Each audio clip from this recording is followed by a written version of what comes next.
Hey, I'm happy to be back again, this time with the last video in the set of top 13 tips about different modules on IELTS, and today we will be talking about writing module.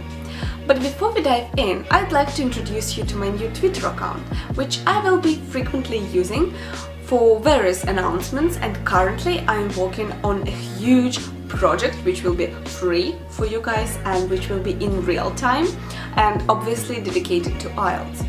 But before announcing it, I'm waiting for more people to subscribe because I want to announce it efficiently and because I want more people to know about it. So just go and check it out. And lastly, I have linked in the description box down below, as always, all the books that I used, which are completely free for download, and I guess they will be useful for you in the preparation for the writing section.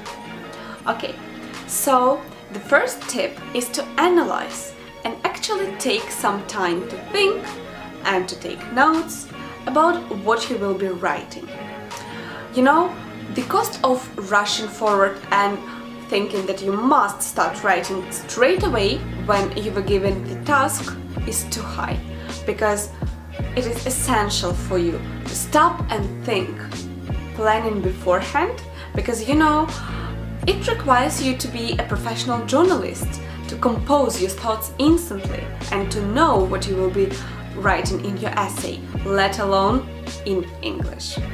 Okay, the second one is learn the structure of your essay beforehand, and basically disregarding of the type of module that you're dealing with, whether it's academic or general, it doesn't matter, because actually in the writing task, chances are that the most likely you will be dealing with 4 paragraphs, which means first you introduce the topic, you give a brief overview, and then you divide your ideas into 4 paragraphs, and then just end it with a nice conclusion. Remember that the second task in writing is worth twice as much as the first task, and that is why you should really put some effort in the second task, but you also need to always start with task 1, never skipping it, because the task 1 is actually easier and it helps you to get on track so that task 2 comes more smoothly. Then manage your time, practice speed writing, and actually try to spend approximately 20 minutes on the first task and 40 minutes on the second task. Pay attention to the number of words you're writing, because you will lose marks if you write less than 150 words in task 1 and 250 words in task 2. Also, don't try to count word by word what you wrote unless you have plenty of time left, because it's more efficient to count the number of words in your line and then to multiply it by the number of lines in your essay. But better, learn to recognize how do your 150 words and 250 words look like on the answer sheet in your handwriting, so that you won't need to count them. And I have linked down below the actual answer sheet for writing, so you can download it, print it, to have the best experience in your preparation. Okay, next one, do not copy anything from your task. I mean, of course you can copy some words, but never the whole sentence. This will lower your score significantly. And instead, always paraphrase. However, do not try to paraphrase your ideas in the essay. I mean, there are students who try to introduce one idea, a single one, but paraphrasing it differently into the 2 or even 3 paragraphs.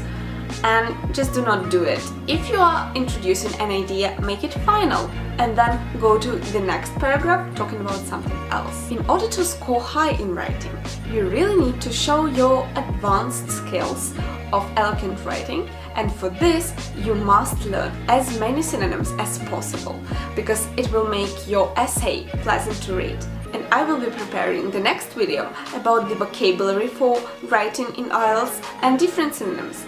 So please take some time to actually learn synonyms, because the more of them you use, the better score you will achieve.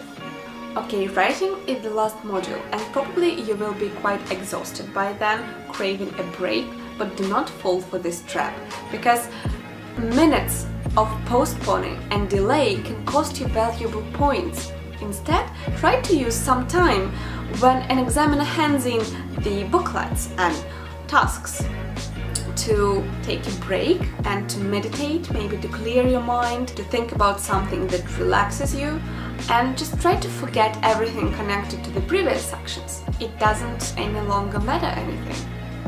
At any cost, avoid contractions such as don't, won't, doesn't, can't, and informal language. Instead, use formal language. Pay attention to your grammar, punctuation, and spelling, because obviously if you're making mistakes, you're losing points.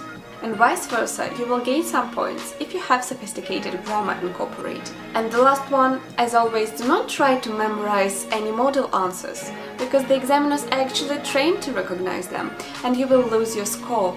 Also, you will lose marks if you write your ideas in bullet points, not in full. Okay guys, that's all. If you need to ask any question, you can directly contact me via different social media that I have linked down below in the description. And as always, I will be delighted to see you again here. Bye!